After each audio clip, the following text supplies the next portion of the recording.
ঘোষক তার মাজারে জাতীয়তাবাদী আইনজীবী ফোরামের পক্ষ থেকে বিভিন্ন সংগঠন পুষ্পস্তবক অর্পণ করবার জন্য এসেছে।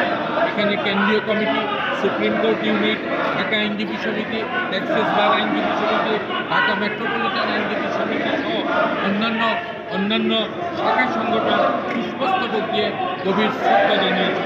আমরা এই দিনে গণতন্ত্রের প্রবক্তা, আধুনিক বাংলাদেশের রূপকার, মুক্তিযুদ্ধের স্বাধীনতা যুদ্ধের ঘোষক শহীদ জিয়াউর রহমান সাহেবের আত্মার মাগফিরাত কামনা করে তাকে যাতে বেহেশতের সর্বোচ্চ মুকামে আল্লাহ তাআলা স্থান দেন সেই প্রার্থনা করছি আমরা। সাথে সাথে দেশ নিয়ে যে ষড়যন্ত্র শুরু হয়েছে, জুলাই সনদে যে কথাগুলো আলোচিত হয়নি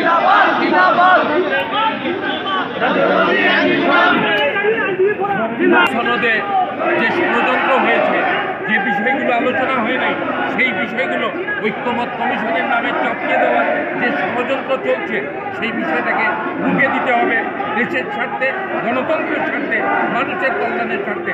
গণতন্ত্রবিহীন রাষ্ট্র মর্যাদা সম্পন্ন হয় না। ফেব্রুয়ারি নির্বাচনকে পাঞ্চালের ষড়যন্ত্র চলছে, কাজেই জাতীয়তাবাদী দলের প্রতিটা নেতাকর্মী ফেব্রুয়ারিতে যাতে নির্বাচন হয় এবং সনদের বিষয়গুলো যাতে আইনি প্রক্রিয়ার মাধ্যমে বাস্তবায়িত হয়, কল্পনা বিলাসে উদ্ভট কথাবার্তা না বলে বাস্তবসম্মতভাবে সমাধান হয়, তার প্রত্যাশা আমরা আইনজীবীদের পক্ষ থেকে ব্যক্ত করছি। ধন্যবাদ সবাইকে।